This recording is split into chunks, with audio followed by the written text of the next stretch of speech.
Hello student, कैसे हैं आप सब। एक बार पुनः शिव कोचिंग क्लासेस पर स्वागत है। उम्मीद करता हूं आप सब अच्छे होंगे, मस्त होंगे, बेहतर होंगे, आपकी पढ़ाई बेहतर चल रही है। बच्चों, आज का टॉपिक है क्लास 11th फिजिक्स में बंकित सड़क पर कार के गति का व्यंजक। ये बंकित सड़क है क्या? जैसे आप वृत्तीय मार्ग पर गति करते हैं तो आपके कार का एक पहिया ऊपर उड़ जाए और एक पहिया नीचे रह जाए, मतलब एक ढलान हो जाए, तो वो आपका बंकित सड़क कहलाता है। जैसे यहाँ पे डायग्राम आपको दिख रहा होगा, ये आपका एक बंकित सड़क है, मतलब वृत्तीय मार्ग है, पूरा का पूरा ये वृत्तीय मार्ग ही बता रहा है कि वृत्तीय मार्ग है। लेकिन इस मार्ग पे जब हम मुड़ रहे थे, जैसे कभी कभी आप टर्न में देखना तो एक साइड पर थोड़ा निचला भाग रहता है और एक साइड पर ऊपर उठा हुआ रहता है, तो ये बंकिम कहला जाता है या बंकित जिसे बोलते हैं। तो ये हमारा एक प्रकार से रास्ता ही है।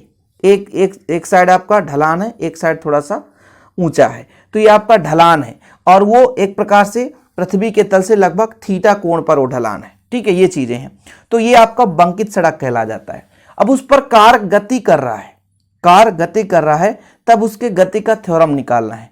तो मान के चलते हैं हमारे पास एक, ठीक है, कार है जिसका द्रव्यमान कुछ मानोगे स्मॉल m, माना कार का द्रव्यमान स्मॉल m और जो कि सड़क के ढलान का कोण जो है थीटा है, मतलब थोड़ा सा ढलान है।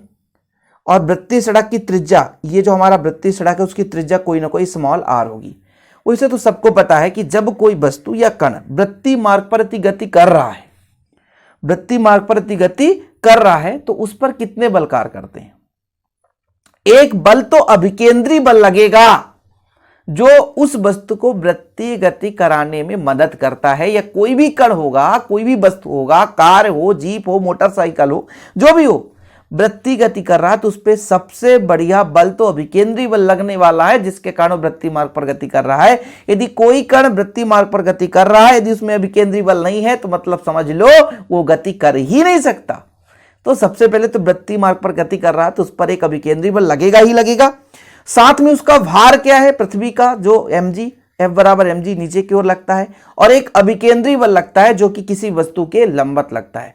पूरा डिटेल्स में चर्चा होगी, लेकिन आप फिलहाल सबसे पहले डायग्राम समझोगे कि माना सड़क के ढलान का कोण थीटा है, वृत्तीय सड़क की त्रिज्या स्मॉल r है, m द्रव्यमान का एक वाहन है, ठीक है, जो कि v चाल से गतिमान है। चलिए इसको एक अलग से डायग्राम बनाता हूं बच्चों, तब आपको समझ में आएगा। यहां पे हम समझते हैं कि ये आपका भाई एक वृत्तीय सड़क हो गया। तो ये हमारा हो गया वृत्तीय सड़क। अब वृत्तीय सड़क में बच्चों यहां पर समझिए कि ये मान लीजिए पृथ्वी के तल का भाग है और इस तल से थीटा ढलान का, यहां पर देखिए थीटा कोण बनाते हुए ढलान बना दिया गया, मतलब ये जो हमारा रास्ता है वो थीटा कोण के साथ ढलान बनाते हुए है। ठीक है, यहां तक क्लियर है। अब यहां पर हम एक क्या बना देते हैं, छोटा सा कार बना देते हैं, ताकि आपको समझ में आए कि कार में कैसे गति निकालेंगे हम। ठीक है, तो ये लो भाई साहब, थोड़ा सा आप लोग, ये कार है, कार में बच्चों दो हेडलाइट होंगे, है ना, सही है, और ये इंजन वाला पार्ट होगा। ठीक,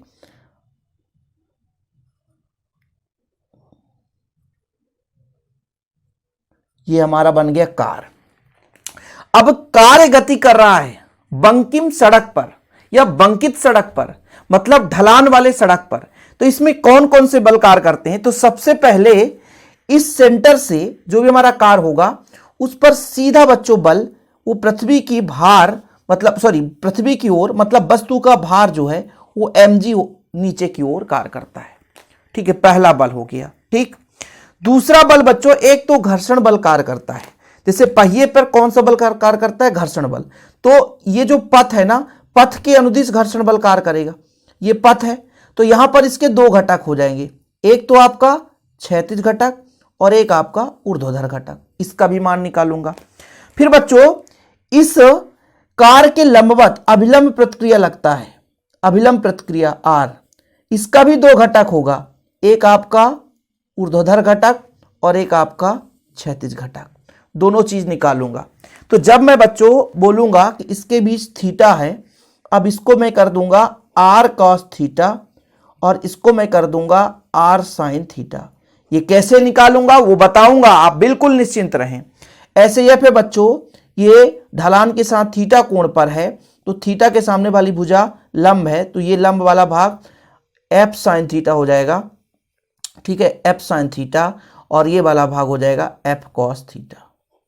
देखिए सब कुछ समझ में आएगा। ये थ्योरम थोड़ा सा लंबा चौड़ा लगता है, लेकिन बच्चों क्लियर हो पाएगा कब, जब आप समझोगे। अब ये कैसे, मैंने कहा कि मेरा एक क्या था बच्चों, सड़क था, वृत्तीय मार्ग था, थीटा कोण के ढलान के साथ ये बंकिम सड़क है, यानी बंकित सड़क है, जिस पर एक कार गति कर रहा है। जब ये कार गति कर रहा है तो इसमें कितने बल कार्य कर रहे हैं? एक तो पहला वस्तु का भार सीधा जो कार है वो mg है, एक इसके पहिए पर घर्षण बल कार्य कर रहा है, एक आपका अभिलंब प्रतिक्रिया, 3 बल तो हैं। अब जैसे मैंने कहा कि r को 2 घटकों में वियोजित किया, r cos थीटा ऊर्ध्वाधर, r sin थीटा क्षैतिज में, f cos थीटा, f का जो बल है 2 घटक हैं, f cos थीटा क्षैतिज में और f sin थीटा ऊर्ध्वाधर नीचे की ओर। अब ये कैसे डिसाइड होगा सर, ये कैसे डिसाइड होगा कि r sin थीटा और cos थीटा कैसे आ जाता है? देखिए मैं मान के चलता हूं, देखिए आपको कुछ यहाँ पे नजर आएगा कुछ इस प्रकार से, ये r था, ठीक सर, और यहाँ पे थीटा कोण बनाते हुए ये आपका ऊर्ध्वाधर है और ये आपका क्षैतिज है। जैसे बच्चों मैं यहाँ पे मिला देता हूँ इसको और इसका फिर नामांकन करता हूँ ओ ए बी। अब आप लगा दो कॉस थीटा। कॉस का सूत्र होता है बच्चों आधार बटा कर्ण, और साइन का सूत्र होता है लंब बटा कर्ण। अब जैसे ये कोण थीटा, इसके सामने वाली भुजा लंब है, ए बी बटा हो जाएगा कर्ण आपका ओ बी होता है। ऐसे में जब cos थीटा की लिए बात करूंगा तो ये आपका ये आपका हो जाएगा लंब, कोण के सामने वाली भुजा, सबसे बड़ी भुजा कर्ण और ये आधार, तो cos का होता है आधार, आधार बटे बच्चों क्या हो जाएगा कर्ण, मतलब ओबी। ओबी का मान हो जाएगा आर, आर होगा कि नहीं आर, तो जब ओबी हो जाएगा तो इधर जाएगा तो आर cos थीटा बराबर ओ ए, मतलब इसको हम आर cos थीटा दे सकते हैं, सही है, तो हमने आर cos थीटा दिया है।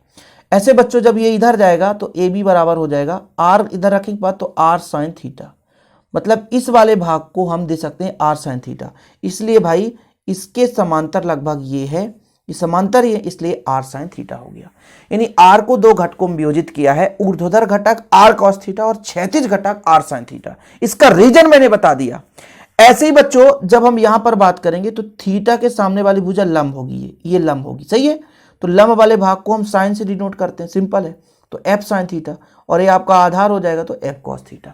जो भी हमारा आधार जब भी 2 घटक में वियोजित करेंगे, जो आधार वाला भाग रहेगा वो कॉस थीटा से डिनोट होता है, और जो बच्चों आपका लंब वाला भाग रहेगा वो साइन थीटा से डिनोट करते हैं। क्लियर है? इतना सही है, सब चलेगा भैया, बन जाएगा क्लियर। चलिए डायग्राम भी बना हुआ है कि माना सड़क के ढलान का कोण थीटा है, ठीक है, वृत्तीय सड़क की त्रिज्या r है, इस सड़क का द्रव्यमान इस सड़क पर m द्रव्यमान का एक वाहन v चाल से गतिमान है, तब इस पर वाहन पर भार mg ऊर्ध्वाधर नीचे की ओर लग रहा, सीधा ऊर्ध्वाधर नीचे की ओर। अभिलंब प्रतिक्रिया सीधा ढलान की लंबत, यानी जो कार की लंबत बल लग रहा है। तीसरा है घर्षण बल F, ढलान की अनुदिश नीचे की ओर, घर्षण बल F ढलान की अनुदिश नीचे की ओर लग रहा है। अब इस हम F को और R को 2 घटकों में वियोजित कर सकते हैं बच्चों, जो हमारा R था उसको हम 2 घटकों में वियोजित कर सकते हैं, और जो हमारा क्या है F है इसको भी 2 घटकों में वियोजित कर सकते हैं। तो आगे आपको लिखना है कि r cos थीटा ऊर्ध्वाधर ऊपर की ओर, r को 2 घटक में, और r sin थीटा क्षैतिज दिशा में। ऐसे f को बच्चों 2 घटकों में, f sin थीटा ऊर्ध्वाधर नीचे की ओर, f cos थीटा क्षैतिज दिशा में। ये कहां से आ गया सर? डायग्राम के माध्यम से आप समझोगे, बिना डायग्राम तो समझ ही नहीं सकते हो। देखो r को हमने 2 घटकों में बांटा, एक आपका r sin थीटा और एक आपका r cos थीटा। ये डायग्राम नहीं है भाई, ये डायग्राम था। चलो कई सारे डायग्राम बने रहते हैं, ठीक है। ये आपका r cos थीटा ऊर्ध्वाधर की ओर, तो r cos थीटा ऊर्ध्वाधर ऊपर की ओर, r sin थीटा क्षैतिज दिशा में, तो क्षैतिज दिशा में। यहाँ पर देखो बच्चों f को f cos थीटा ये आपका क्षैतिज है और f sin थीटा ऊर्ध्वाधर नीचे की ओर।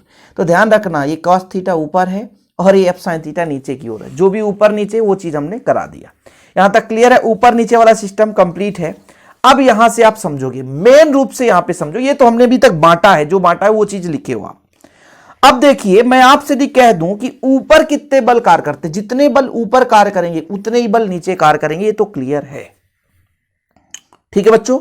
जितने बल ऊपर कार्य करेंगे उतने बल ही नीचे कार्य करेंगे।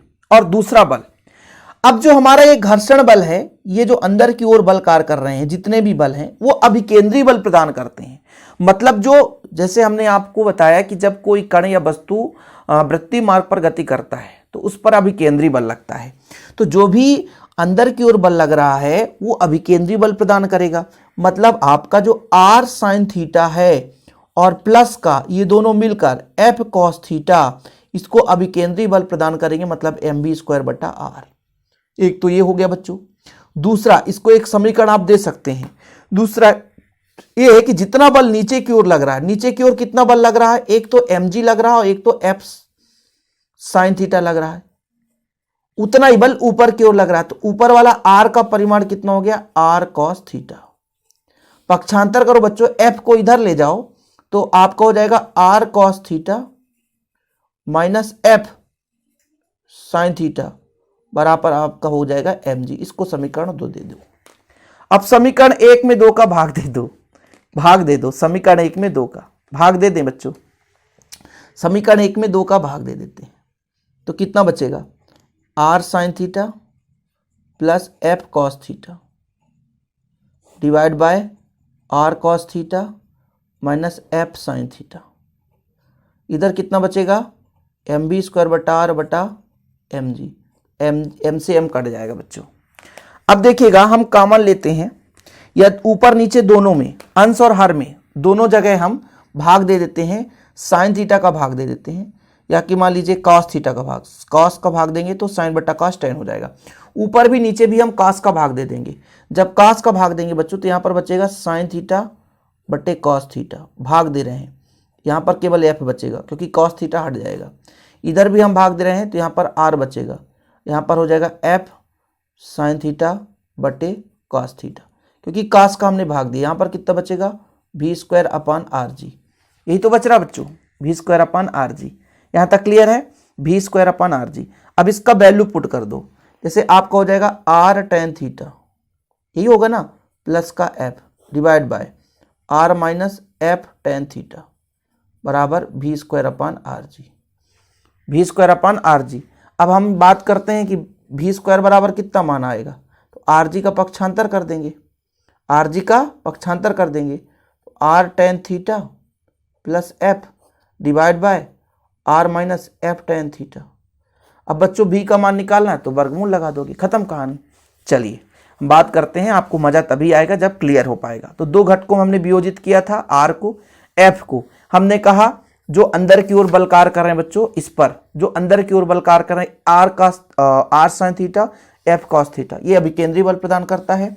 जितना बल नीचे लग रहा है, ठीक है, यहाँ पर mg plus f sin theta, उतना ही बल ऊपर की ओर लग रहा है। ये दोनों बल बच्चों, r cos थीटा को हमने पक्षांतर कर दिया है, या f sin थीटा को इधर ले गया तो प्लस का माइनस हो गया। समीकरण 1 में 2 का भाग दे दिया, कुछ इस प्रकार से आया। फिर हमने कहा cos का भी ऊपर नीचे भाग दिया, तो बच्चों ये हमारा tan के फॉर्मेट सेट हो गया। अब मैं आपसे कहता हूँ कि भाई साहब, ये जो tan थीटा है प्लस f है, इसमें rg का गुणा कर दो, पक्षांतर करूंगा तो rg का गुणा हो जाएगा। या f बराबर आप लोगों ने फार्मूला पढ़ा है क्या, f बराबर क्या है, f का मान क्या है, f मतलब होता है घर्षण बल, म्यू क्या है, घर्षण गुणांक है, स्थैतिक घर्षण गुणांक, r क्या है, अविलंब प्रतिक्रिया, उसमें संबंध है। तो आप यहाँ पर f बराबर म्यू आर भी रख सकते हैं बच्चों, f बराबर म्यू आर, क्योंकि f का मान होता है म्यू आर। f क्या है, घर्षण है, और म्यू क्या है, घर्षण गुणांक है, तो इसमें संबंध है। तो f बराबर म्यू आर, सभी में से r कॉमन हो जाएगा, तो बचेगा कितना, यहाँ पर बचेगा tan theta plus mu 1 minus mu tan theta. बाकी बच्चों rg इधर पक्षांतर करें, गुणा होगा और फिर इसका वर्गमूल लग जाएगा। ये आपका व्यंजक आ चुका है, ठीक है, ये व्यंजक आ चुका है, आप लोग देख लो, ठीक है। हो सकता है आपको किसी पॉइंट पर डाउट हो तो बताना भाई साहब। इस पॉइंट पर तो डाउट नहीं हो, भाग करना मैंने सिखाया, भाग करके इतना किया। फिर f का मान रख दे, f बराबर म्यू आर। f है क्या, घर्षण है, म्यू क्या है, घर्षण गुणांक है, r क्या है, अविलंब प्रतिक्रिया है। मैंने यहाँ पर म्यू आर का मान रख दिया, f बराबर म्यू आर, f बराबर म्यू आर। सभी में से r कॉमन हुआ और कट गया, सभी में से r कॉमन हो, भाई r ऊपर से आएगा, नीचे से भी आएगा, कट जाएगा, बचेगा tan theta plus mu, tan theta plus mu 1 minus mu tan theta, ये बचा, सिंपल है। और इस तरीके से आप पक्षांतर करके आंसर ला सकते हो। फिलहाल आज के लिए इतना ही बच्चों। वीडियो पसंद आए तो लाइक करके शेयर कर दें। ऐसी वीडियो पाने के लिए चैनल को सब्सक्राइब करके बेल आइकन प्रेस कर लें। जय हिंद, वंदे मातरम।